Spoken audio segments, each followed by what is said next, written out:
Kính chào đại chúng. Kính chúc đại chúng luôn thật nhiều năng lượng bình an và trái tim luôn tràn đầy tình yêu thương.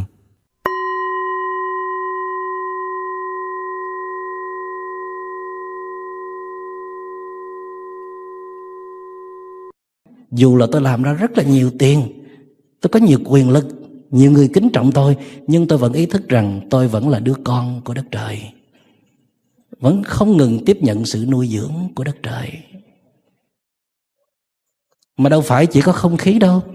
Khi mình uống nước cũng vậy, mình biết rằng là mình đang vay mượn đất trời. Khi mình tiêu thụ thực phẩm cũng vậy. Khi một ai đó nâng đỡ mình, hỏi han chăm sóc vỗ về, là mình đã nương nhờ rồi, là mình đã vay mượn rồi. Làm sao mà mình nói rằng là không cần ai hết, con không cần ba, con không cần mẹ, con có thể sống độc lập riêng một mình con. Nói như vậy là dại dột. Bạn có thể là không dựa dẫm vào cha mẹ, nhưng bạn không thể nào tách ra khỏi cha mẹ được. Dù bạn chạy đằng trời thì tinh cha huyết mẹ vẫn ở trong bạn. Tình yêu thương, trí tuệ, sự hiểu biết, tất cả những tinh hoa của cha mẹ đã đi vào bạn hết rồi. Bạn có muốn đoạn lìa, bạn giận cha, giận mẹ, bạn có muốn cắt đứt liên hệ tình cảm đó, thì muôn đời bạn cũng không cắt đứt được. Mà khi bạn có ý niệm cắt đứt mình ra khỏi những cái sự liên kết vốn nó phải xảy ra như vậy đó, thì bạn sẽ cô đơn, bạn sẽ lạc lõng, bạn sẽ chới với, bạn sẽ không được tiếp nhận tiếp tục những nguồn năng lượng ngọt ngào và an lành từ những người thân yêu hay là đất trời. Bạn có dám tuyên bố rằng là tôi muốn cắt đứt liên hệ với đất trời không? Làm sao bạn dám được? Tại vì bạn cắt đứt là bạn sẽ chết. Đất trời sẽ thu lại hết những điều kiện thuận lợi của bạn. Đất trời sẽ đưa đến những cái nghịch duyên cho bạn, để bạn còn hống hách, còn kiêu ngạo như vậy nữa hay không? Cho nên hống hách, kiêu ngạo, tự mãn hay là khinh khi coi thường người khác, tự phụ đều là sự vô minh, sự mê lầm. Đức Phật nói là đó là delusion, sự dại dột, sự khờ khạo.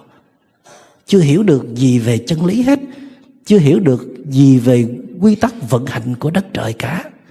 Vậy thì một người mà trải nghiệm thành công trong cuộc đời, một người đang tu luyện mà đi về đúng hướng á, thì họ có đức độ. Đức là gì? Là biết coi trọng những người xung quanh, biết tôn kính những người xung quanh, biết nhường nhịn những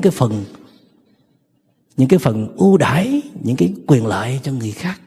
Tại vì người đó đã chạm được cái quy tắc vận hành của đất trời, đáng được hưởng mà lại không hưởng, đáng trừng phạt mà lại không trừng phạt, là tích đức. Mà có đức thì mặc sức mạng. Bạn bảo vệ môi trường, bạn đem tới quyền lợi cho người khác, đất trời sẽ bảo vệ bạn. Bạn sẽ trở thành đứa con cưng của đất trời. Còn nếu bạn cố gắng gom hết những cái quyền lợi về phía mình, mà còn lấy luôn quyền lợi của người khác một cách ngang nhiên nữa, thì đất trời sẽ xử lý bạn. Tại vì bạn đã trượt ra khỏi cái quy tắc vận hành bình đẳng giữa các cá thể trong cùng một bản thể. Tất cả các tôn giáo đều cố gắng giúp cho chúng ta nhận ra điều đó, và đặc biệt là Đức Phật nói rất nhiều. Trong truyền thống kinh điển Nguyên Thủy hay là kinh điển Phật giáo Đại Thừa, kinh điển Phật giáo phát triển cũng nhắc tới nhắc lui rất là nhiều về tinh thần vô ngã.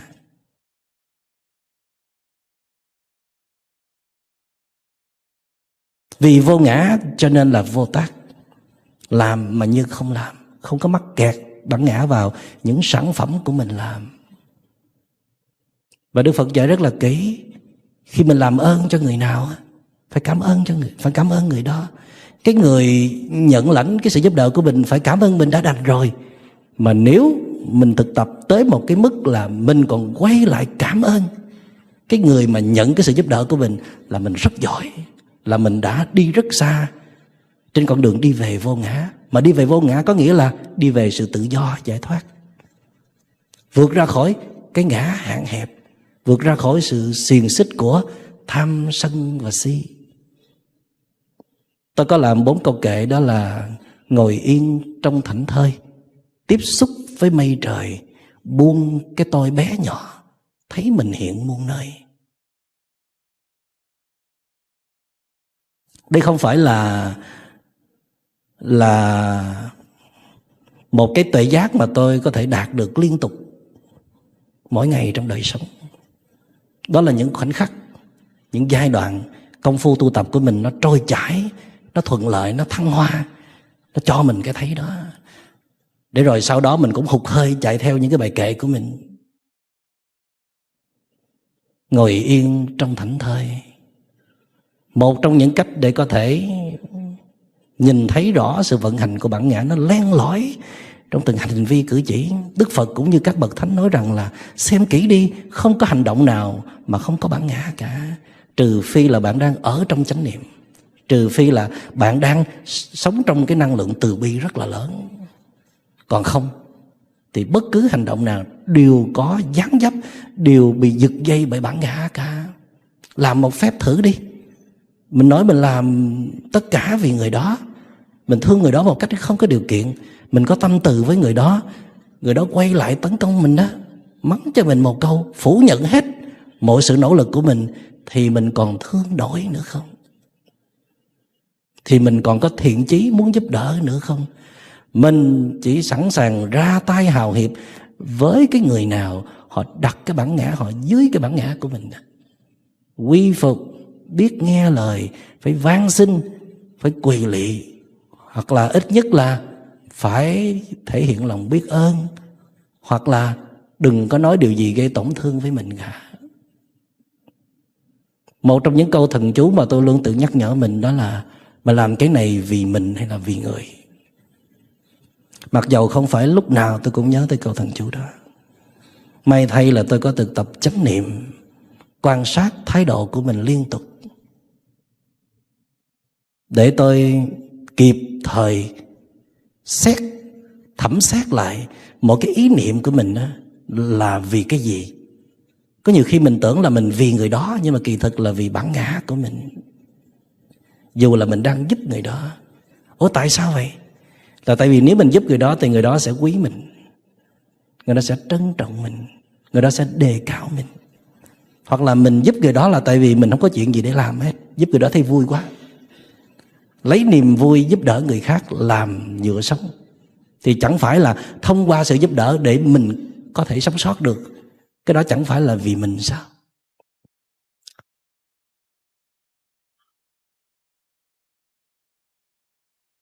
Cho nên có nhiều người làm công tác từ thiện mà rất khổ, khổ dài dài, khổ còn hơn là không làm từ thiện nữa. Tại vì có tấm lòng tốt nhưng mà cũng có rất nhiều vấn đề tâm lý, có nhiều rắc rối, có nhiều nỗi sầu muộn. Đôi khi người ta buồn quá, người ta đi làm từ thiện cho nó bớt buồn. Mà làm từ thiện không bớt buồn, cho nên trút hết nỗi buồn cho những người nhận những món quà từ thiện.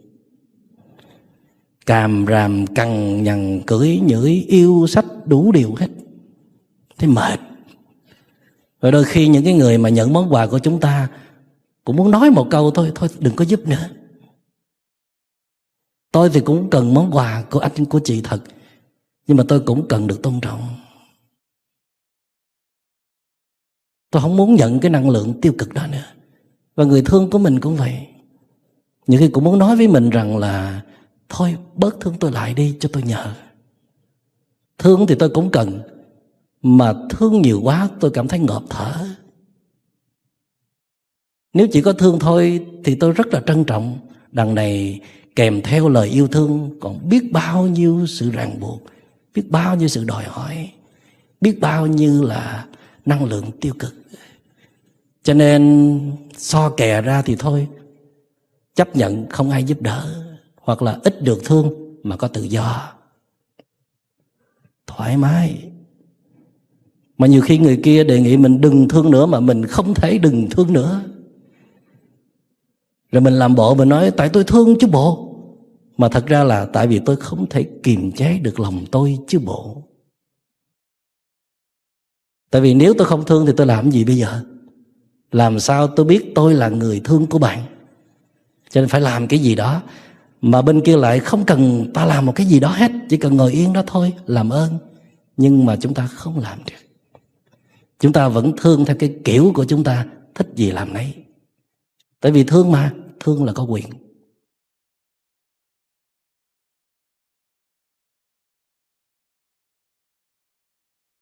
Cho nên là nếu mà mình không có tu tập nghiêm túc,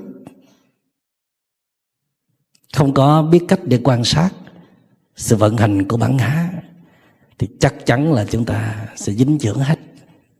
Thì sống với bản ngã thì có sao không? Thì đồng nghĩa là bạn sống chung với tham sân si. Tại vì tham sân si là gì?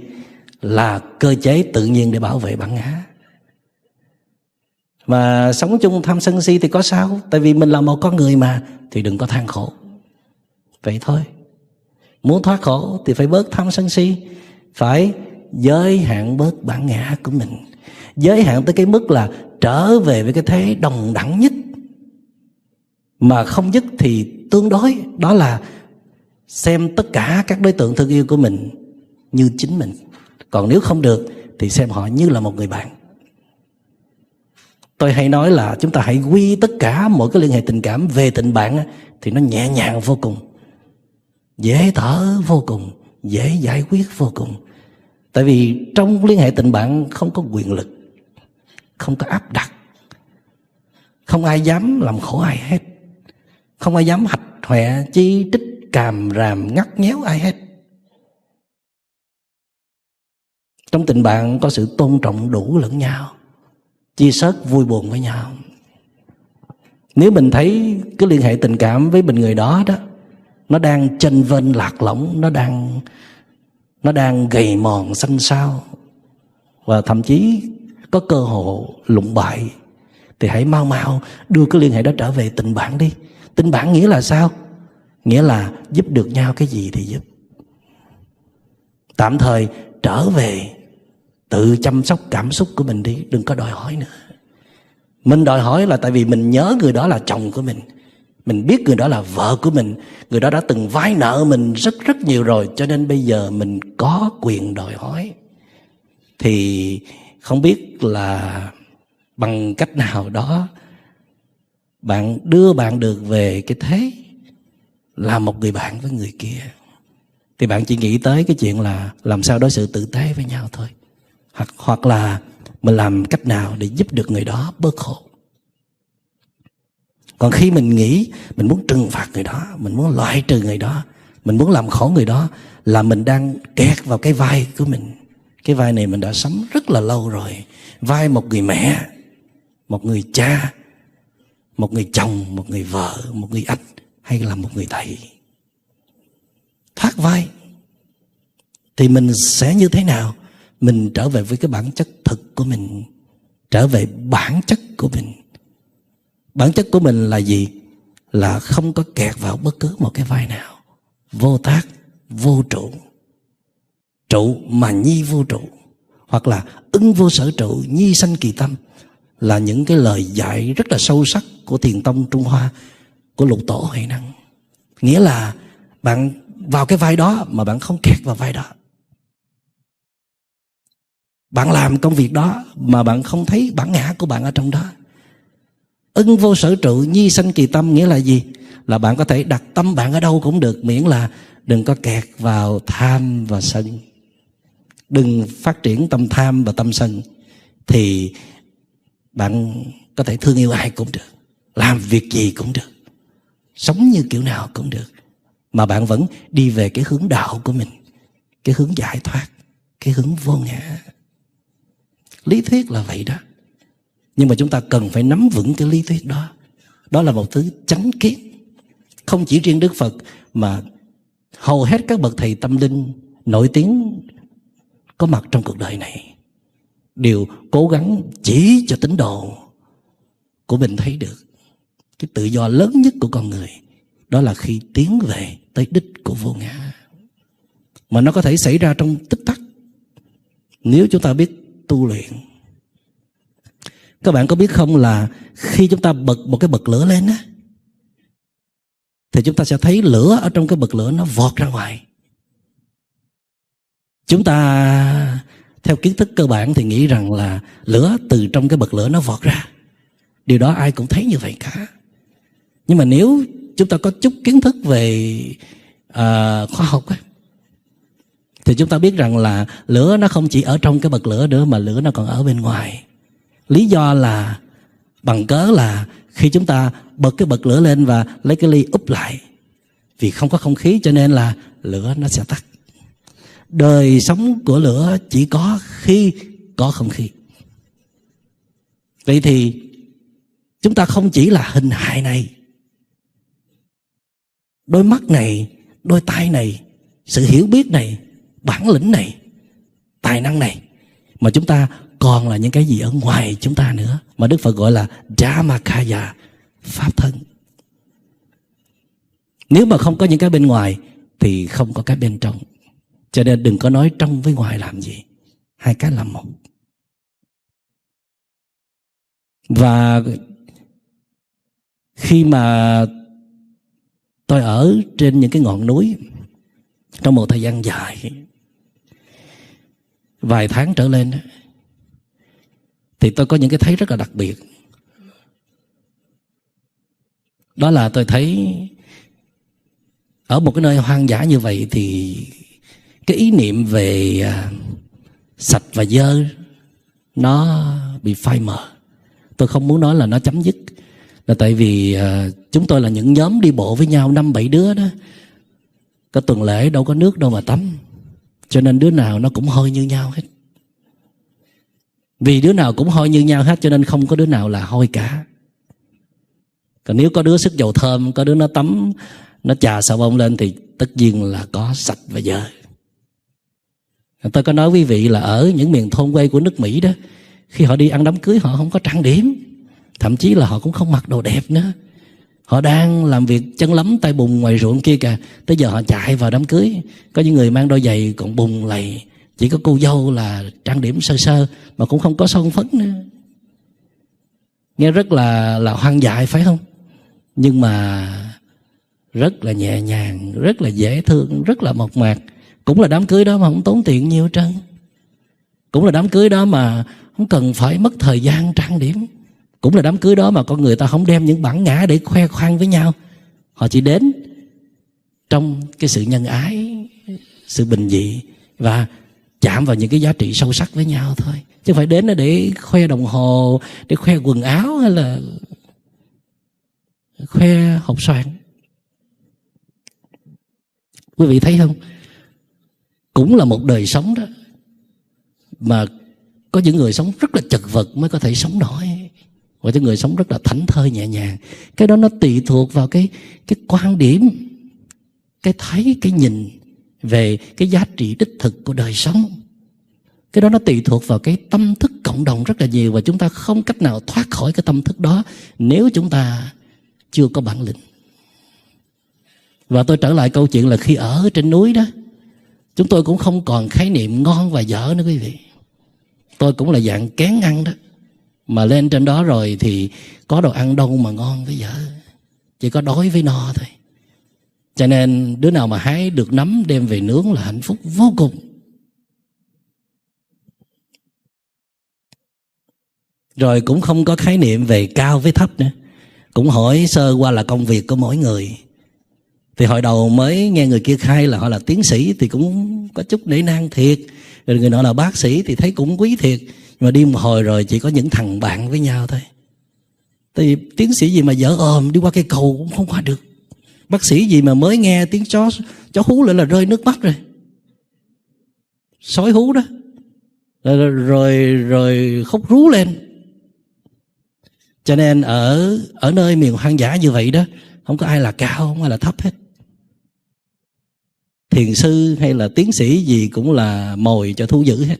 Không có chuyện là ê ta là thiền sư đừng có xơi ta nhé, mi làm như vậy là mi có tội. Hay là ta là tiến sĩ, ta là một CEO lừng danh của cộng đồng hay là của quốc gia nào đó, mi đừng có động vào ta nhé, ta sẽ bỏ tù mi, vân vân. Không có chuyện đó. Nhưng mà tại vì chúng ta quen sống trong một cộng đồng mà nơi đó con người văn minh quá, Văn minh tới mức rằng là phân biệt, nâng cao cái sự phân biệt, đẩy sự phân biệt càng ngày càng lớn rộng, để rồi kỳ thị, để rồi có thái độ trong cái sự phân biệt của mình, tôn trọng và không tôn trọng. Quý vị thử nghe một cuộc điện thoại đi. Tại sao có cuộc điện thoại mà mình ngồi nghiêm nghị, mình lễ độ, mình nói từng lời từng chữ, dạ vâng, dạ thưa ạ. Nhưng mà cũng có cuộc điện thoại là mình còn không thèm cầm cái điện thoại lên, mình đứng từ xa mình nói chuyện. Và thậm chí là nói rồi đi mất tiêu, bên kia không biết mình đâu nữa, chán, không có muốn nói. Thì thái độ phân biệt đối xử như vậy chứng tỏ là bản ngã chúng ta còn lớn lắm, phải tu tiếp, tu rất nhiều. Đến nỗi ngay cả khi chúng ta tu luyện gắt củ kiệu đi chăng nữa, thì Đức Phật và các vị tổ sư vẫn nhắc rằng vẫn sập bẫy như thường, bản ngã vẫn có thể phát triển như thường. Cho nên cụ Nguyễn Du nói một câu tôi rất là thích, đó là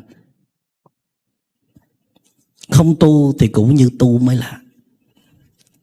Nhìn thì không có dáng dấp gì tu hành cả, không thấy công phu khổ luyện gì cả, nhưng mà khi nói năng hành động, khi hành xử, khi giải quyết vấn đề phi phạm, hơn người bình thường mấy bậc. Nhường nhịn, bao dung, độ lượng, hòa nhã. Cái đó mới gọi là tu. Cái đích cuối cùng là gì? Không phải để trở thành một nhân vật đặc biệt trong truyền thống tu tập, để mọi người ngưỡng mộ. Cái đích cuối cùng là cởi hết những xiềng xích tin vào một cái ngã riêng biệt. Mà tu hành kiểu nào đó vô tình, cuối cùng là đắp thêm bản ngã, bồi đắp thêm bản ngã. Lúc nào cũng cố gắng tạo cái sự kính trọng của người khác đối với mình, nâng cao mình lên và xem thường người dưới. Mà tôi nói gần gũi hơn, đó là mình tu luyện có phẩm chất thì tự nhiên là mình rất là gần gũi, thân thiện, hòa nhã với mọi người. Mình không phải cố gắng, mình đi đúng đường thì tự nhiên nó tỏa ra cái chất đó, rất là bình dị, rất là đơn giản.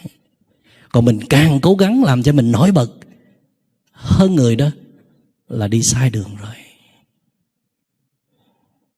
Và ở trong kinh Tứ Thập Dị Chương, Đức Phật nói là tu vô tu, tu hành vô hành, hành chứng vô chứng, chứng.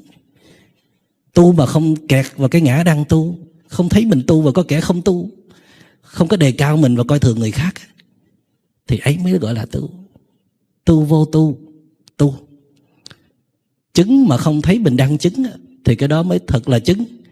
Còn chứng mà thấy mình đang chứng thì có nghĩa là đang nổi chứng.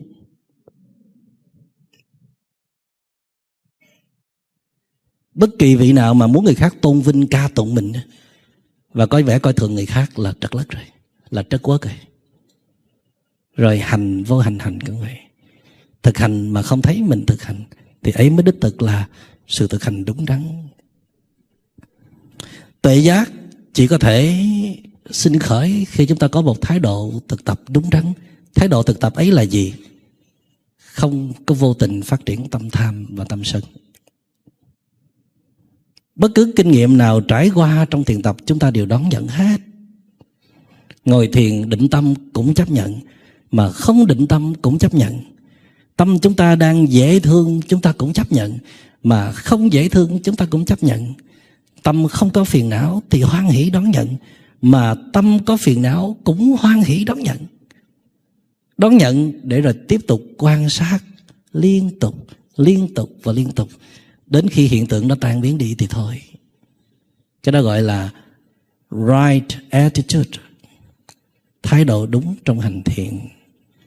Còn hành thiền mà đi tìm kiếm những cảm giác dễ chịu, tìm một chút định tâm, tìm một chút an thần, tìm một cái tầng định sâu sắc, mong cho mình hết phiền não là sai lầm.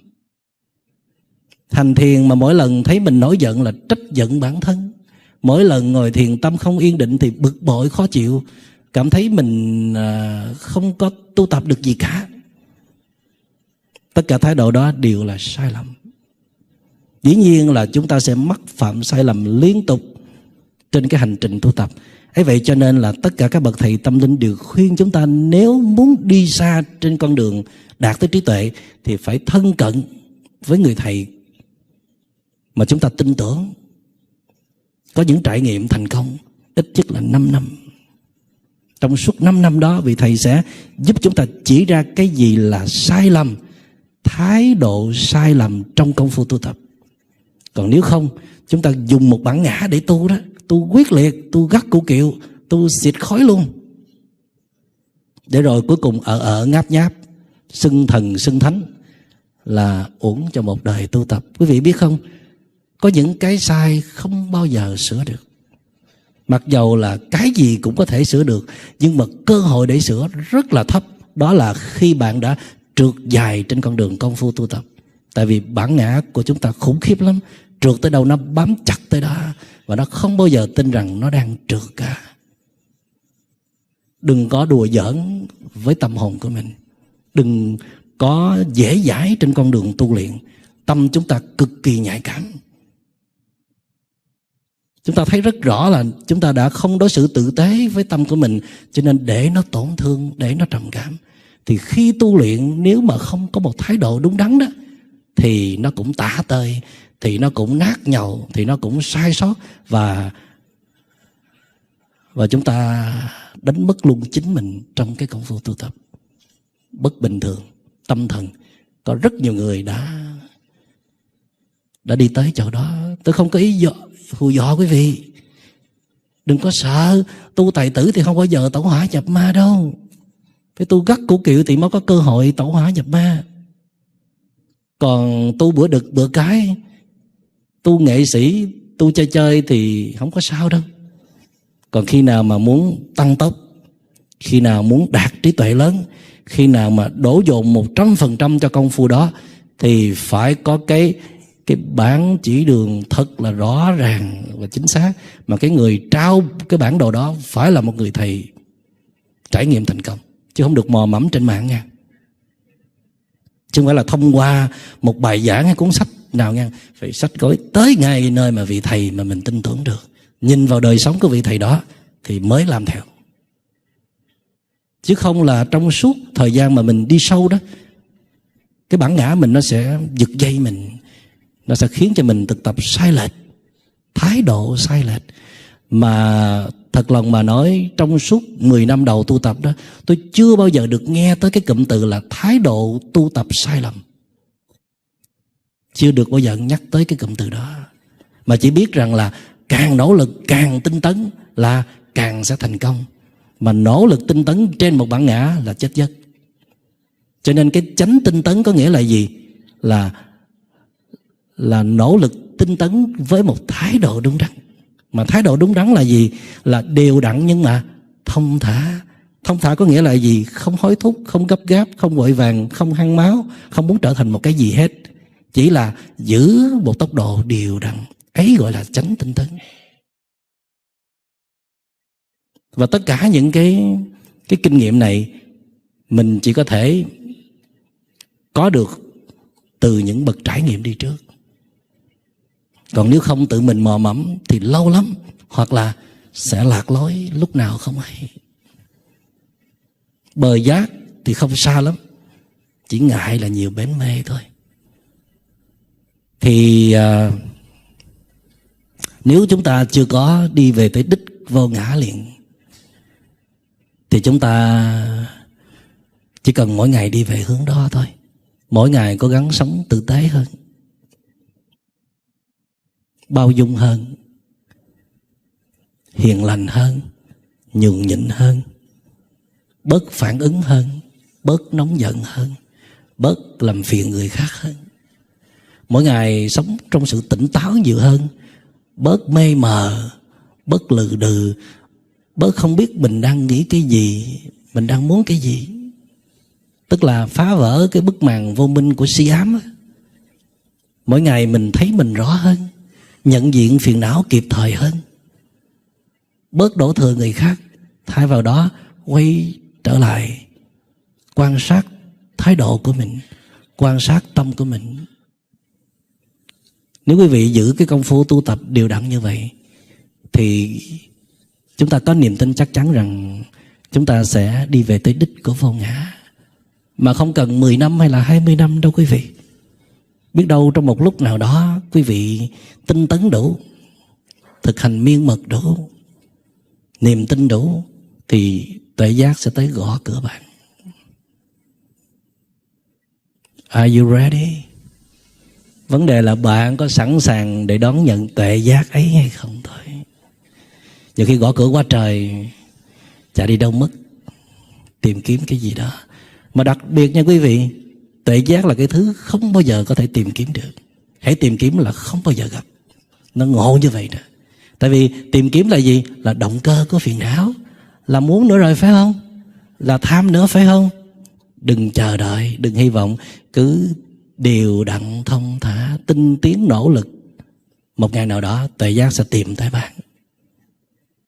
Xin cảm ơn quý vị đã lắng nghe.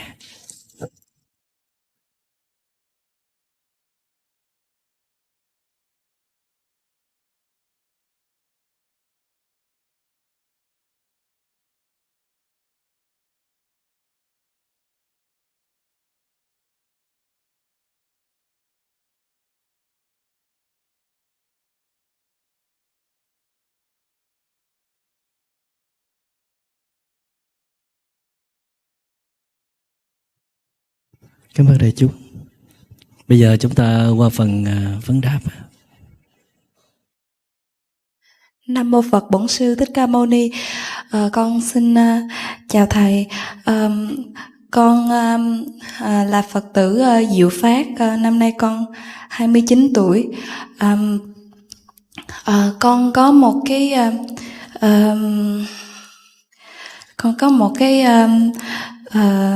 thắc mắc. Cũng đã gần 4-5 năm nay. Đó là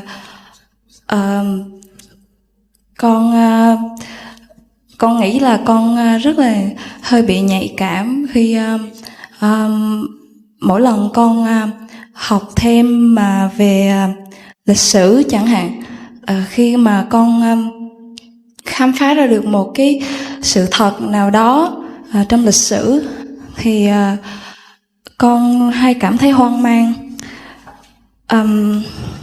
Và giống như là hồi xưa đến giờ mình nghĩ nó là như vậy, nó tốt như vậy, nhưng sau đó nó lại không giống như mình nghĩ. Rồi con có khi con lại cảm thấy có cái sự phẫn nộ. Thí dụ như khi con đi tham quan một cái bảo tàng, thì con được biết lịch sử. Thí dụ như có một cái nhóm người này họ đã tra tấn hay là đánh cắp cái cổ vật này để đem qua chỗ khác, ví dụ là như vậy, thì con lại cảm thấy rất là phẫn nộ. Bạn nói gọn lại tí, tóm lại là. Dạ, thì con không biết là cái và cái này nó làm cho con cảm thấy giống như là con bị get lost thầy.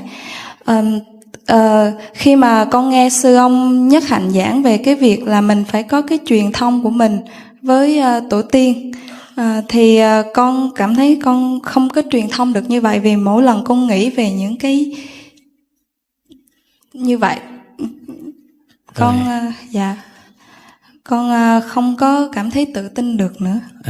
Dạ. Rồi, sư hiểu ý con nói rồi. Dạ.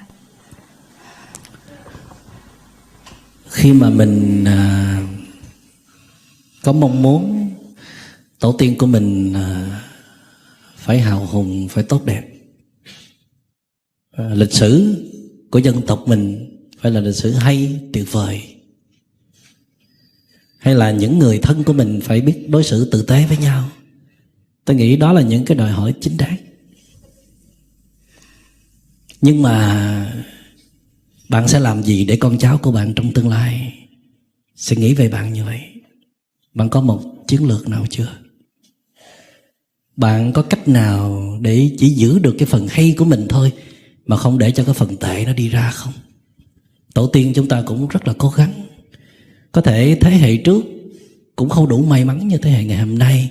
Thí dụ bạn có duyên được tiếp xúc với những cái hạt giống tâm hồn hay là tới tôn giáo, có nhiều thời gian để tiếp cận những giá trị tốt đẹp. Còn thế hệ trước tổ tiên phải lo tranh đấu nhiều thứ quá, cho nên họ không đủ khéo để chế phục những cái tham sân si, những cái phiền não, những cái oán hận trong lòng của mình. Cho nên tổ tiên chúng ta một mặt là cũng tạo ra nhiều giá trị tốt đẹp, và những giá trị tốt đẹp đó đã đi về phía chúng ta. Chúng ta có thọ hưởng ở trong đó. Và đồng thời tổ tiên chúng ta cũng để lại một ít hoặc là không ít những yếu kém, những điều chưa hoàn tất được. Thì thế hệ chúng ta phải hoàn tất. Thế hệ chúng ta phải làm cái gì đó hay hơn thế hệ tổ tiên. Là tại vì sao? Tại vì chúng ta đã thừa hưởng rất nhiều từ phía trước, và chúng ta ý thức được điều đó. Và thêm nữa là cái bối cảnh chúng ta sống nó không có quá khắc nghiệt như bối cảnh thời đó.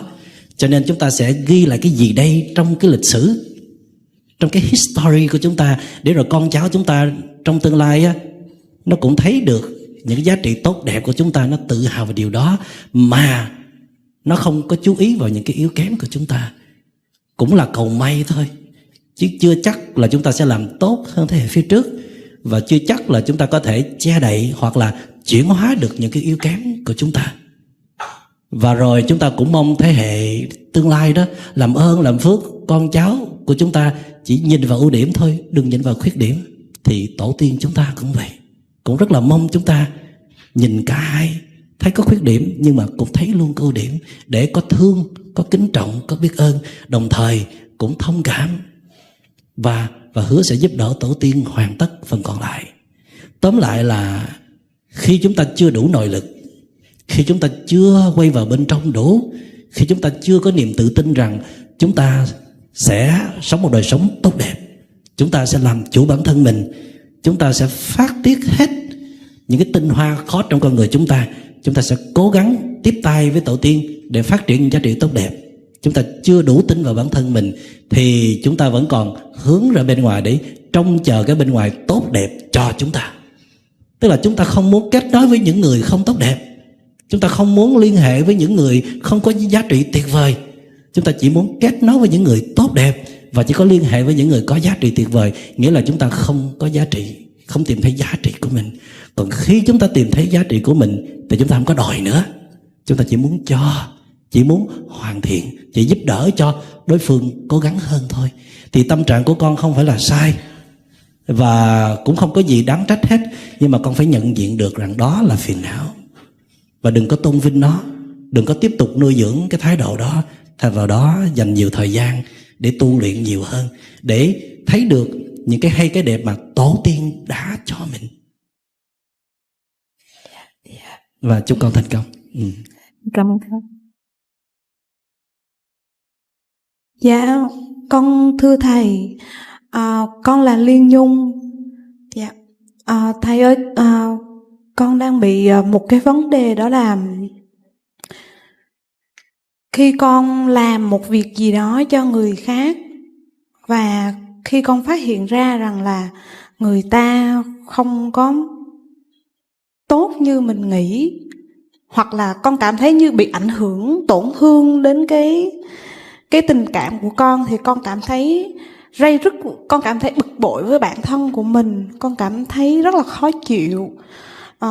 Nhiều khi con tự quan sát là tại sao con đang bị rối, là con không biết vì sao con bị cái cảm xúc như vậy, và con muốn rằng là từ nay nếu mà con đã giúp đỡ người đó rồi, dù cho không có như mong muốn của con, thì cái tâm của con nó vẫn còn tĩnh lặng, vẫn cảm thấy là bình thường với sự việc đó.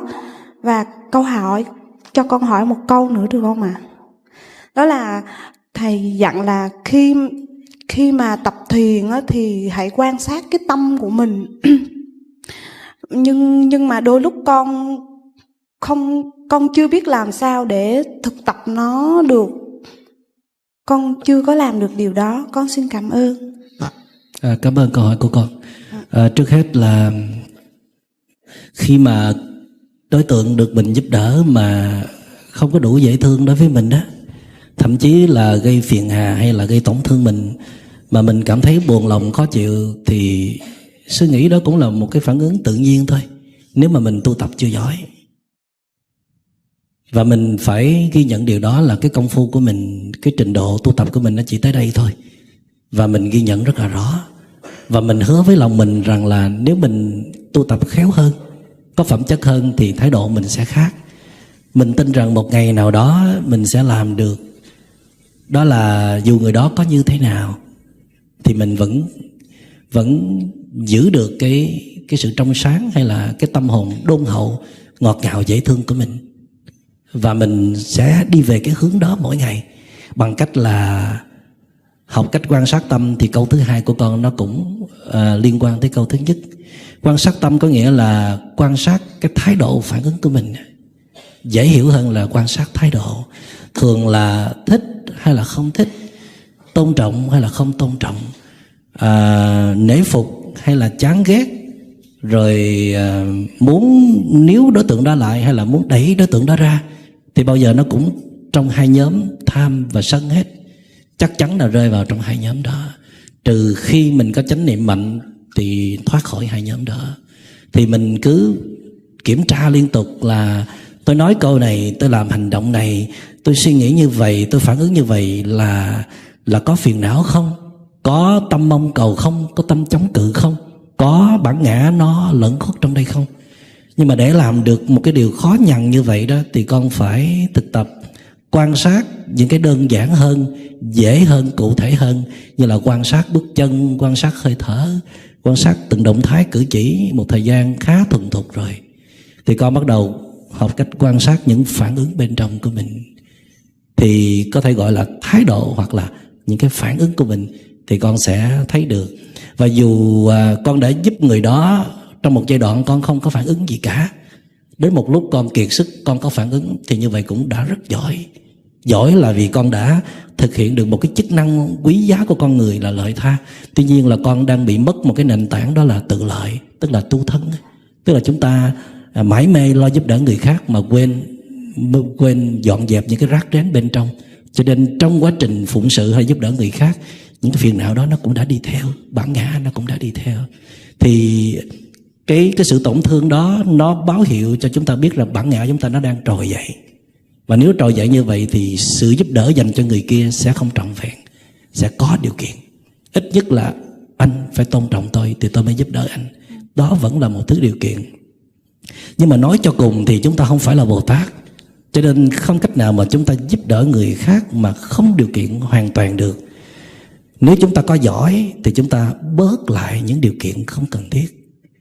Cái điều kiện nào nó quá sức cần thiết, thí dụ như là ít nhất người đó đừng có làm tổn thương mình, là một điều kiện cần thiết, thì mình giữ lại. Còn những điều kiện như là phải biết ơn, rồi phải có thái độ nuông chiều, rồi phải tôn vinh ca ngợi, hay là luôn nhớ nghĩ về mình đó, nếu được thì buông bỏ bớt. Rồi tới một ngày nào đó cái điều kiện cuối cùng cũng không còn nữa, thì ngày đó chúng ta đã đạt được những giá trị, những bước đi rất lớn trong đời sống tâm linh rồi. Cảm ơn bạn. Dạ, con cảm ơn thầy. Mời anh đứng lên. Thôi nhường cho cô trước. Dạ, Nam Mô Bổn Sư Thích Ca Mâu Ni Phật. Con xin gửi chào thầy và con xin tri ân quý thầy và trong ban tổ chức đã cho con và các đại chúng ở đây có được cái duyên lành để nghe được bài pháp này. Trước tiên con xin cảm ơn chùa Giác Ngộ Thượng tọa Thích Nhật Từ đã bao dung và lòng tâm mẫn đến cái khổ của chúng sinh của chúng con ạ. Nam Mô A Di Đà Phật. Dạ. Con thì cái tư tưởng của con lúc nào con cũng muốn xa gia đình. Giống như là con nghĩ không có con thì mọi người cũng sống, mà có con mọi người cũng như thế. Con của con năm nay cũng lớn rồi, giống như bữa hôm con có trình bày với thầy lúc trước với thầy. Dạ, con có cái chuyến có là qua Tết đó thầy, là cái sư cô bên Mỹ á, có làm giấy tờ cho con qua bển phục vụ chùa.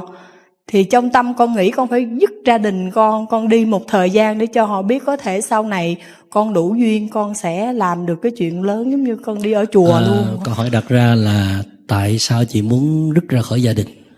Vì cái gì? Dạ vâng, cái đầu tiên của con á thì con thấy sống trong hoàn cảnh nào con thấy nó cũng khổ. Con ở nhà con cũng làm việc nhiều, con cũng như thế, mà con ra ngoài con làm việc nhiều như thế, chi cho bằng con đi ra ngoài có thể cái sự tu tập của con nó thuận lợi và con hồi hướng cái phước đó cho gia đình của con rồi. Chứ con thấy có con ở nhà con không giúp đích được đó gì là hết. mình nghĩ theo kiểu của mình, chứ sự thật chưa chắc là vậy. Thì có nhiều khi mình làm cái quyết định đó là vì bản thân của mình muốn tìm sự tự do, giải thoát cho mình, tìm sự thoải mái, hay là những công việc nào mà mình thấy phù hợp với mình hơn. Tất nhiên là chị có quyền như vậy, tại vì chị đã cống hiến rất là nhiều rồi. Và nhất là nếu chị đang trong tình trạng là mệt mỏi, cạn kiệt năng lượng á, thì chị cũng có thể xin người thương của chị cho chị một cái giai đoạn được tĩnh tu, được nạp năng lượng, được nuôi dưỡng giá trị tâm hồn. Nhưng chị vẫn còn có trách nhiệm với họ, tại vì đó là người thương của chị. Có thể trước đây đó chị chưa đủ khéo, phiền não chị nó còn chi phối trong những cái hành động tử tế của chị, cho nên nó chưa có tác động lớn đối với những người thân yêu của mình.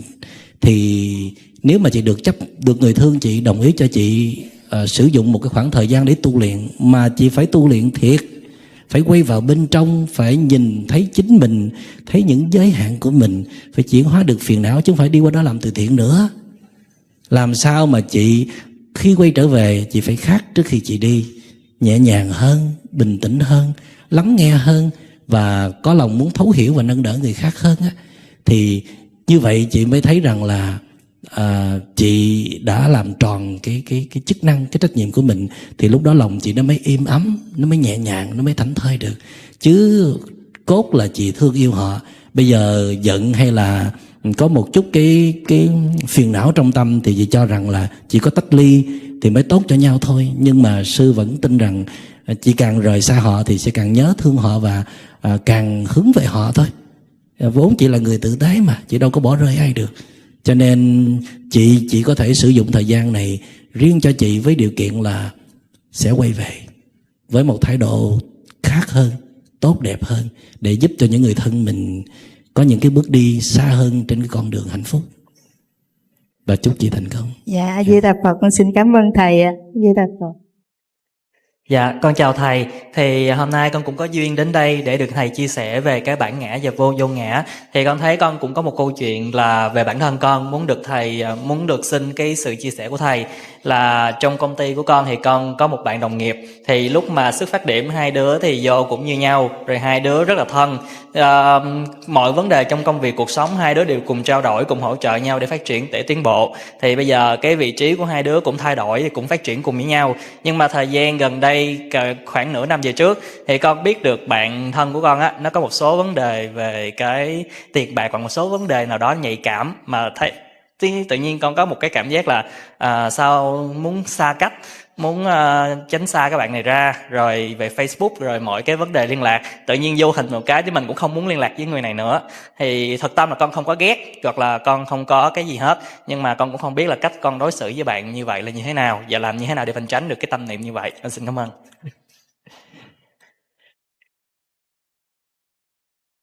Nếu ngày mai bạn được tin là người bạn của bạn đang gặp một tai nạn, rơi vào một cái chứng bệnh, cơn bạo bệnh, không thoát được, bạn nghĩ bạn sẽ làm gì? Dạ, thì cái chuyện đầu tiên là sẽ giống như là trước mắt là mình không biết là mình có thể giúp được gì, nhưng mà chắc chắn là mình sẽ đến. Và sẽ không còn giận nữa. Làm gì được làm cho người bạn của mình, phải không? Dạ. Vậy thì ở trong bạn vẫn còn một cái tình bạn đó. Nhưng mà bạn cũng vẫn đang bị một cái phiền não nó bao lấy cái tình bạn đó. Phiền não này nó là một cái điều rất là tự nhiên, bản năng của con người là tự vệ thôi. Nhưng mà nếu bạn có trí tuệ, hoặc là bạn có đủ sự định tĩnh, bạn quay trở về với chính mình đủ lâu, năng lượng đủ mạnh, thì cái thấy bạn sẽ khác. Tại vì cái phản ứng mà muốn né tránh một cái người xấu, nó chỉ là một cái người đang yếu thôi, hoặc là trẻ con thôi. Còn mình là một người đàn ông đích thực, một người mạnh mẽ đó, thì dĩ nhiên một người đàn ông vẫn có những lúc yếu, những lúc tụt năng lượng, thì mình chấp nhận. Trong cái khoảng thời gian này nè, tôi chưa làm được hết cái the best của một người đàn ông đích thực, cho nên tôi chấp nhận là tránh xa bạn. Tại vì Tôi yếu, tôi không thể ra gió được, nhưng mà tôi hứa với lòng là trong một giai đoạn ngắn thôi, tôi sẽ hoàn tất. Tôi sẽ dọn dẹp cái phần rác rến của mình, những cái yếu kém của mình, để tôi vượt ra khỏi cái sự sợ hãi đó, để tôi đến với bạn, để tôi giúp đỡ được cái gì cho bạn thì tôi giúp. Khi bạn có suy nghĩ đó thì bạn đã có hướng đi rồi, là bạn đang đi về cái hướng đúng đắn rồi. Còn hơn là bạn hoàn toàn đồng nhất mình với suy nghĩ rằng là né được thì né, tránh được thì tránh. Tại vì chẳng phải là người xưa có nói gần mực thì đen, gần đèn thì sáng sao? Bạn ơi, câu đó chỉ dành cho người yếu thôi. Còn người mạnh thì gần mực gần đèn gì không quan trọng. Quan trọng là giữ được cái phần của mình, và thậm chí là còn có trách nhiệm cảm hóa người khác nữa kìa. Hồi nãy tôi hỏi bạn là nếu người đó sa cơ thất thế, nếu người đó tù đài, nếu người đó rơi vào tai nạn nào đó, thì thái độ của bạn sẽ như thế nào? Thì rõ ràng là bạn sẽ tha thứ và sẽ đến để giúp đỡ người đó, được cái gì thì giúp.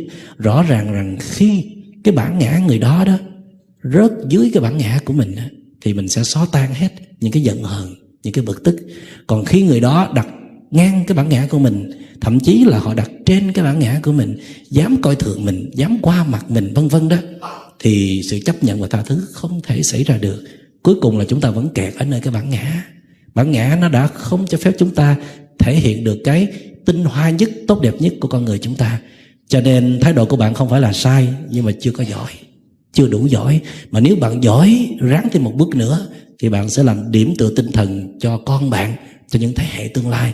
Tại vì bạn đã vượt qua những bài tập khó như vậy. Chúc bạn thành công.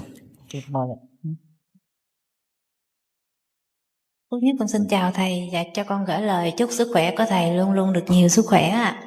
Thầy cho con hỏi một câu hỏi là trước đó con có học thiền qua những cái băng giảng của nhiều thầy dạy, rồi con có học thiền, rồi ở nhà con giống như một ngày là con tập khoảng 1 tiếng hoặc 45 phút, một ngày con tập khoảng 5-6 lần như vậy. Thì con tập khoảng được 1 tuần, giống như là muốn suy nghĩ nó cũng không suy nghĩ được, nó cũng theo hơi thở, nó im lặng hoài. Thì con được 2 tháng như vậy. Thì sau 2 tháng đó thì con ngồi nữa không được. Con càng ngồi nó càng phiền não, mà càng ngồi nó càng vọng tưởng. Một ngày con ngồi 5-6 lần, khoảng 5-6 tiếng luôn, mà con cũng không ngồi được nữa. Thầy chỉ cho con biết giờ phải làm sao hả thầy? Trước hết là bạn học thiền ở đâu rồi? Con học trên YouTube, trên coi mấy Ôi thầy giảng.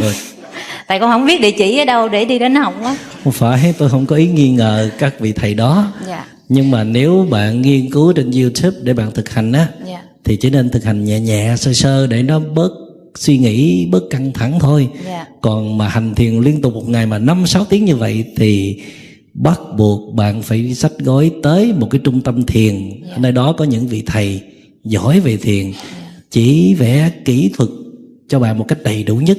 Và bạn phải trải nghiệm tại trung tâm thiền đó luôn, ít nhất là 7 ngày cho tới 10 ngày. Rồi bạn mới biết cách ứng dụng những kỹ thuật đó vào trong cái bài của mình như thế nào. Đó là chưa nói, hồi nãy tôi có nói là cái thái độ hành thiền của mình đó cũng mang tính quyết định. Nếu mà bạn nôn nóng để đạt một cái gì là thất bại ngay lập tức. Cái cách mà bạn những cái mà bạn đang trải qua đó, nó cho tôi thấy rằng là bạn hơi nôn nóng, bạn hơi vội vàng, và bạn nỗ lực quá mức. Nó thiếu sự thư giãn, nó thiếu sự cân bằng, và nhiều nhất là nó thiếu cái kinh nghiệm để theo dõi hơi thở. Cho nên là bạn bị kẹt vào trong cái pháp hành của mình đó. Thì lời khuyên của tôi là bạn tạm thời đừng thực tập gì cả, chỉ nhắc mình thả lỏng, thư giãn thôi. Nếu được thì bạn tập cho tôi 3 thứ. Một là làm mọi thứ chậm lại một chút và cảm nhận. Ví dụ đi chậm thì cảm nhận bước chân, nói chậm thì cảm nhận giọng nói, làm việc chậm thì cắt cà rốt chậm để cảm nhận cái động thái cử chỉ của mình. Con có làm thì qua. Ăn uống chậm để cảm nhận vị của thức ăn. Cái thứ hai là thư giãn cho sâu và cảm nhận. Thư giãn sâu nó không phải là thư giãn hời hợt. Thí dụ bạn thả lỏng 2 cánh tay, nếu bạn điều kiện tại thời điểm đó nó cho phép. Thả lỏng sâu các cơ bắp trên gương mặt. Sâu tức là nó phải vài phút, và bạn phải cảm nhận sâu vào trong đó, rồi cảm nhận các cơ bắp khác trên cơ thể. Rồi khi đi bạn cũng thư giãn nè, ngồi cũng thư giãn nè, nói cũng thư giãn nè, làm việc cũng thư giãn nè. Là 2 bài tập phải không? Bài tập thứ 3 đó là thở và cảm nhận hơi thở tự nhiên trong bất cứ lúc nào. Bây giờ bạn đừng có ngồi nữa, tạm thời đừng có ngồi thiền nữa, mà bất cứ lúc nào đi đứng ngồi nằm, nếu nhớ thì bạn liên kết với hơi thở. Nhưng mà nhớ có sự thư giãn trong đó nè, nhớ có sự chậm rãi trong đó, nghĩa là 3 sự thực tập có thể dồn ở trong một.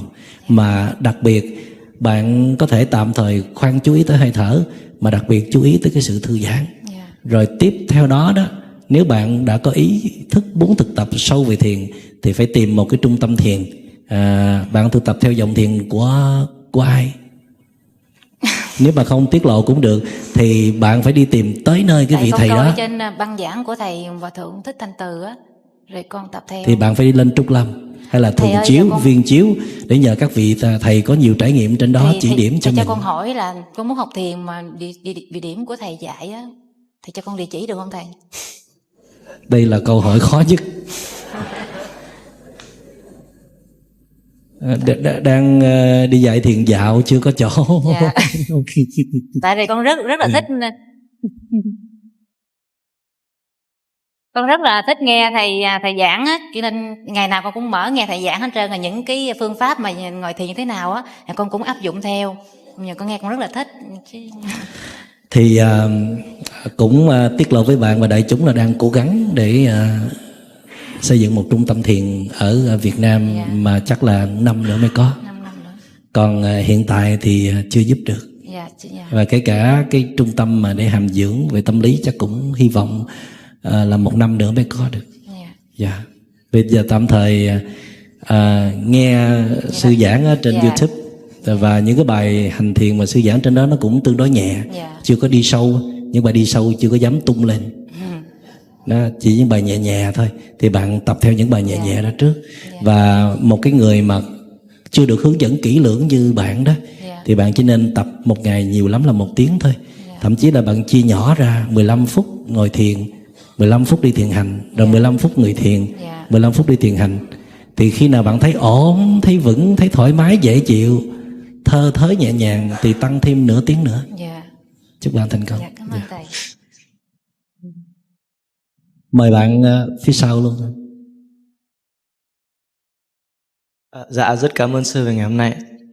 Dạ, cho con phép hỏi là con cũng biết là thiên đàng chỉ là một cái state, tức là một cái trạng thái chứ không có thực.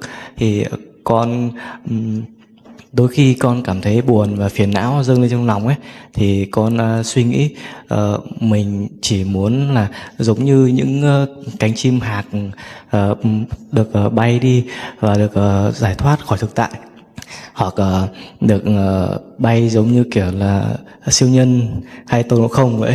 Để làm thế nào để ý muốn nói là tìm được cái thư thái mà quên đi cái nỗi buồn và phiền não ở tận thở đó. Bạn có thể thực tập theo cách của tôi thử xem. Là sau khi song thân tôi mất, tôi cũng bị trầm cảm nặng. Và lúc đó tôi đi lên trên Đại Ninh nhập thất, định là nhập 3 tháng, nhưng mà tháng đầu tiên là ngủ không, ngủ ly bì, đến nỗi là không biết ngày hay là đêm, không biết là mộng hay là thực. Bỏ ăn luôn, ngủ, chỉ có ngủ cho nó bớt đau đớn. Tôi nghĩ là mình bị 2 cái vết thương một lúc là mất cả song thân, một lúc là mình cảm thấy mình bị thất bại trên con đường tu tập, tức là rất là đau khổ. Thì tôi ngủ như vậy, nghĩ là trên 1 tháng đó, thì một buổi sáng nọ tôi nghe một cái bản nhạc rất là hay, không biết từ đâu đi tới, và tôi cố gắng định thần thì mà đoán không ra được. Thế tôi quyết định là tung chăn ra nhìn thử, thì nắng nó bắt đầu xuyên qua cửa sổ, và tôi cố gắng lắm mới chồm tới cửa sổ thì nhìn thấy một con chim mẹ và 5 con chim con đang hót líu lo.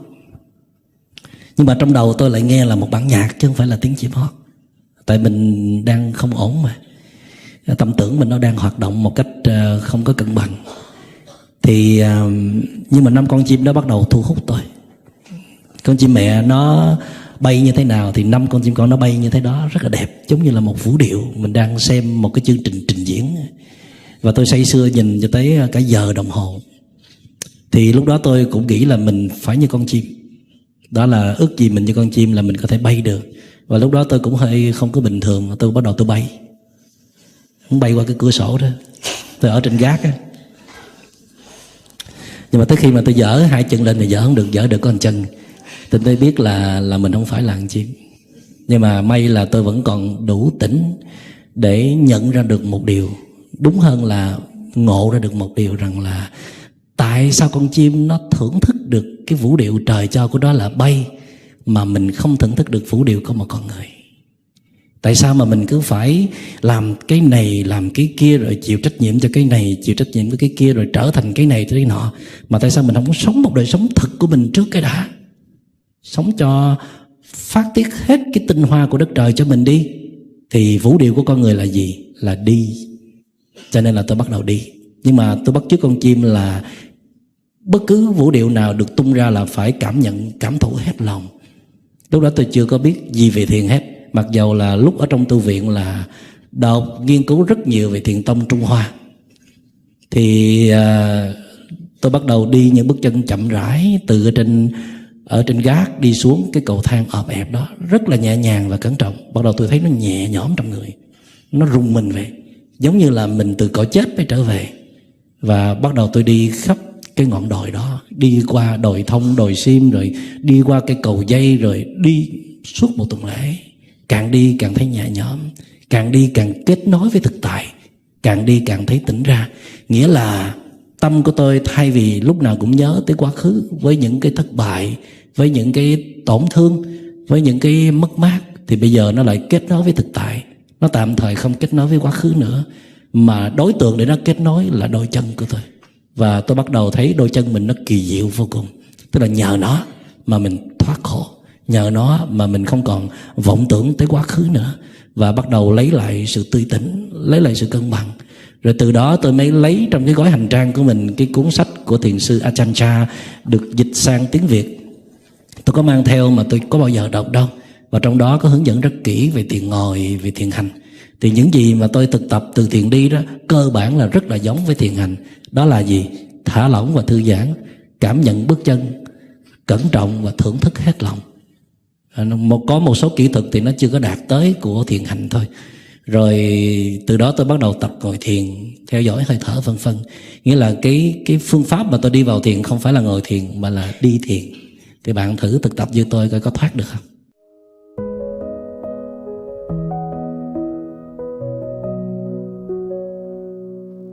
Kính chào quý thính giả, chào mừng các bạn đã đến với kênh Hành Trình Sống Tỉnh Thức.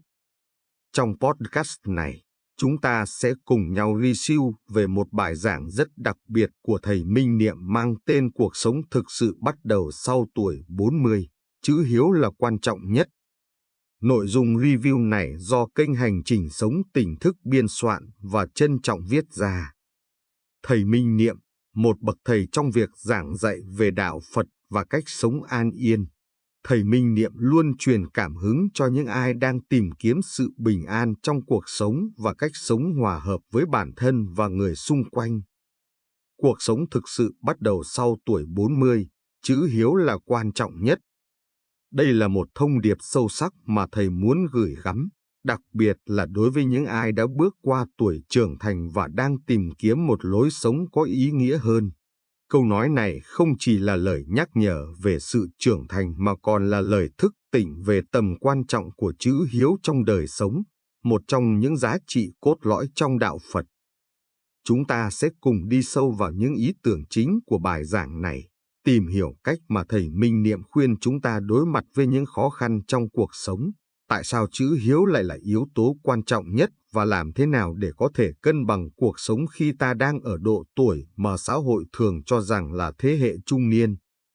Cùng với đó, chúng ta sẽ lắng nghe 5 câu chuyện thiền định Phật giáo để giúp minh họa cho những bài học mà thầy truyền đạt. Những câu chuyện này sẽ không chỉ giúp chúng ta hiểu thêm về triết lý sống mà còn là nguồn động viên lớn trong việc thực hành những giáo lý của Phật giáo trong cuộc sống hàng ngày. Cuộc sống bắt đầu thực sự sau tuổi 40.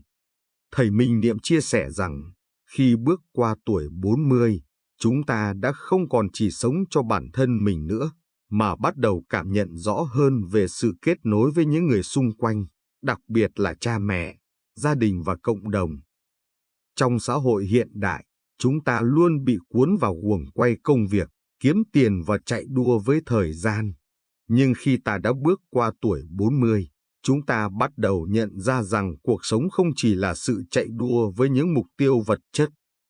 Thầy Minh Niệm nói rằng, khi bạn nhìn lại cuộc đời mình sau tuổi 40, bạn sẽ nhận ra rằng thành công thực sự không phải là tiền bạc hay danh vọng, mà là khả năng sống một cách an nhiên, hòa hợp với mọi người và hiểu được giá trị của những mối quan hệ chân thành. Với quan điểm này, thầy Minh Niệm khuyến khích mỗi chúng ta hãy sống chậm lại, dành thời gian suy ngẫm về những điều thực sự quan trọng trong cuộc sống. Đây là lúc chúng ta cần nhận ra rằng cuộc sống không chỉ đơn thuần là sự tích lũy vật chất, mà còn là sự tích lũy những giá trị tinh thần, những mối quan hệ chân thành và sự trưởng thành trong tâm hồn. Gợi ý thực hành. Đặt ra câu hỏi cho chính mình, tôi thực sự cần gì trong cuộc sống này? Liệu tôi có đang sống đúng với những giá trị cốt lõi của bản thân? Tìm cách dành thời gian mỗi ngày để suy ngẫm, thiền định hoặc đơn giản là ngồi yên một chút, cảm nhận sự bình an trong lòng. Chữ hiếu là điều quan trọng nhất trong cuộc đời. Chữ hiếu là một trong những chủ đề nổi bật trong bài giảng của thầy Minh Niệm. Trong đạo Phật, chữ hiếu không chỉ đơn giản là việc chăm sóc cha mẹ về vật chất mà còn là sự yêu thương, chăm sóc tinh thần và sự hiểu biết, đồng cảm. Thầy Minh Niệm chia sẻ rằng, chữ hiếu là sự gắn kết giữa đời sống vật chất và đời sống tinh thần. Chúng ta phải chăm sóc cha mẹ không chỉ về mặt vật chất mà còn phải luôn giữ sự yêu thương, thấu hiểu trong tâm hồn. Lòng hiếu thảo là sự thể hiện của tình yêu thương vô điều kiện, mà tình yêu đó cũng chính là nguồn gốc của mọi hạnh phúc trong cuộc sống. Thực tế, khi chúng ta không chú trọng đến chữ hiếu, những mối quan hệ trong gia đình sẽ trở nên lỏng lẻo và dễ dàng rạn nứt. Đặc biệt, khi cha mẹ già đi, chúng ta cần phải thể hiện sự quan tâm và yêu thương hơn bao giờ hết. Chữ hiếu không chỉ là một nghĩa vụ mà còn là một cơ hội để chúng ta sống trọn vẹn hơn, làm cho mối quan hệ gia đình trở nên ý nghĩa và sâu sắc hơn. Gợi ý thực hành. Dành thời gian mỗi ngày để trò chuyện và chăm sóc cha mẹ, không chỉ về vật chất mà còn là sự chia sẻ tâm sự, cùng họ cảm nhận niềm vui trong cuộc sống. Hãy thực hành lòng biết ơn mỗi ngày. Hãy nghĩ về những điều cha mẹ đã hy sinh cho mình, và trong mỗi hành động, chúng ta cố gắng đáp lại bằng sự yêu thương chân thành. Cân bằng cuộc sống và đưa ra lựa chọn. Trong xã hội hiện đại, hầu hết chúng ta đều cảm thấy bận rộn, vội vã với công việc, mối quan hệ xã hội, và đôi khi bỏ quên chính bản thân. Thầy Minh Niệm nhấn mạnh rằng, chúng ta cần phải biết cách cân bằng giữa công việc, gia đình và bản thân. Nếu chỉ chạy theo mục tiêu ngoài kia mà quên đi sức khỏe và tình yêu thương trong gia đình, thì chúng ta sẽ đánh mất đi những giá trị thực sự trong cuộc sống. Cân bằng cuộc sống không có nghĩa là dành đều thời gian cho mọi việc mà là biết phân chia thời gian một cách hợp lý, không để công việc hay bất kỳ yếu tố nào khác chiếm quá nhiều thời gian và năng lượng của mình. Thầy Minh Niệm khuyên chúng ta nên dành thời gian cho những người thân yêu, cho việc chăm sóc bản thân và cũng đừng quên phát triển bản thân mỗi ngày qua học hỏi và thiền định. Gợi ý thực hành. Tạo dựng một thói quen sáng tối để thiền, giúp tâm trí được bình yên và sáng suốt. Điều này giúp chúng ta có thể làm việc hiệu quả hơn trong suốt cả ngày. Hãy phân bổ thời gian hợp lý cho công việc, gia đình và sở thích cá nhân, để mỗi lĩnh vực trong cuộc sống đều được chăm sóc và phát triển. Phần 3 giờ 5 phút câu chuyện thiền định Phật giáo để minh họa. Trong phần này, chúng ta sẽ cùng lắng nghe 5 câu chuyện thiền định Phật giáo để minh họa cho những bài học về cuộc sống, chữ hiếu và sự cân bằng. Những câu chuyện này không chỉ mang giá trị triết lý mà còn là nguồn động viên để mỗi chúng ta thực hành trong cuộc sống hàng ngày. Câu chuyện thứ nhất, lòng từ bi của Quán Thế Âm Bồ Tát. Một câu chuyện nổi tiếng trong đạo Phật kể rằng, Quán Thế Âm Bồ Tát, với lòng từ bi vô hạn, đã cứu giúp chúng sinh khỏi khổ đau, không phân biệt người giàu nghèo, sang hèn. Khi mọi người cầu xin Ngài giúp đỡ, Ngài không từ chối, luôn luôn đáp lại với tấm lòng yêu thương. Lòng từ bi của Quán Thế Âm Bồ Tát là biểu tượng của chữ hiếu trong Phật giáo, khi chúng ta biết yêu thương không chỉ đối với cha mẹ mà còn đối với mọi người xung quanh. Lòng từ bi là nền tảng của hạnh phúc, vì khi chúng ta giúp đỡ người khác, chúng ta cũng đang giúp chính mình đạt được sự bình an. Ví dụ thực tế, khi bạn chăm sóc cha mẹ hay những người thân trong gia đình, đừng chỉ coi đó là trách nhiệm, mà hãy coi đó là một cơ hội để thực hành lòng từ bi, yêu thương vô điều kiện. Mỗi hành động nhỏ, như giúp cha mẹ làm việc nhà, nghe họ kể chuyện, sẽ giúp bạn cảm nhận được tình yêu thương thực sự. Câu chuyện thứ hai, hãy sống theo đạo hiếu, yêu thương cha mẹ. Thiền sư Hư Vân là một thiền sư nổi tiếng trong lịch sử Phật giáo Trung Quốc. Một lần, một người học trò hỏi thầy, thưa thầy, làm thế nào để con có thể sống một cuộc đời an yên? Thầy trả lời, hãy sống theo đạo hiếu, yêu thương cha mẹ, học cách trân trọng những gì mình có, và giữ tâm bình an. Câu chuyện này giúp chúng ta nhận ra rằng, đạo hiếu không phải chỉ là một hành động bên ngoài mà là một thái độ sống, là sự trân trọng những gì mình đang có và biết ơn những người đã yêu thương mình. Ví dụ thực tế, mỗi khi cảm thấy căng thẳng trong cuộc sống, hãy nhớ lại những điều cha mẹ đã làm cho bạn, để bạn có thể sống khỏe mạnh và có cơ hội theo đuổi ước mơ của mình. Hãy trân trọng những gì bạn đang có và đừng quên cảm ơn cha mẹ. Câu chuyện thứ ba, Đức Phật tìm thuốc cứu mẹ. Một trong những câu chuyện nổi tiếng trong kinh điển Phật giáo là việc Đức Phật đi tìm cây thuốc chữa cho mẹ của mình. Khi nghe tin mẹ của mình đã qua đời, Đức Phật đau lòng và quyết định tìm cây thuốc có thể cứu sống mẹ. Câu chuyện này thể hiện sự hiếu thảo của Đức Phật, dù đã đạt được giác ngộ, Ngài vẫn không quên được nghĩa vụ với người mẹ đã sinh ra mình. Câu chuyện thứ tư, thực hành Phật Pháp và chữ hiếu. Một vị tỳ kheo đã từ bỏ gia đình để đi tu, nhưng sau khi đạt được một số thành tựu trong việc tu tập, anh ta cảm thấy cần phải quay lại chăm sóc cha mẹ. Đây là một ví dụ minh họa cho việc sống hài hòa giữa đạo và đời, giữa việc thực hành Phật Pháp và giữ chữ hiếu với gia đình. Câu chuyện thứ năm, sự biết ơn là cội nguồn hạnh phúc. Có một câu chuyện kể về một vị thiền sư đã dạy các đệ tử về lòng biết ơn. Ngài nói rằng, sự biết ơn là cội nguồn của hạnh phúc. Một người sống biết ơn sẽ không bao giờ thiếu thốn trong tâm hồn, bởi vì họ luôn nhận ra rằng mọi thứ trong cuộc sống đều là một món quà từ những người xung quanh, đặc biệt là cha mẹ. Phần 4. Thông điệp rút ra. Qua những bài giảng của Thầy Minh Niệm và các câu chuyện thiền định Phật giáo, chúng ta nhận thấy rằng cuộc sống không chỉ đơn giản là những gì chúng ta đạt được mà còn là cách chúng ta sống với nhau, yêu thương nhau và đặc biệt là thể hiện lòng hiếu thảo đối với cha mẹ. Bài học mà Thầy Minh Niệm muốn gửi gắm đến chúng ta là cuộc sống thực sự bắt đầu khi chúng ta học cách sống trọn vẹn, biết cân bằng giữa các mối quan hệ và giữa công việc với gia đình.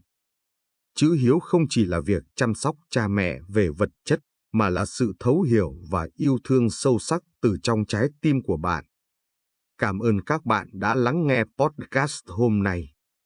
Hãy nhớ rằng cuộc sống của chúng ta luôn có thể thay đổi theo hướng tích cực hơn nếu chúng ta sống đúng với đạo hiếu và biết cách yêu thương những người xung quanh. Hẹn gặp lại các bạn trong những podcast sau. Chúc các bạn một ngày an lạc, bình an và hạnh phúc.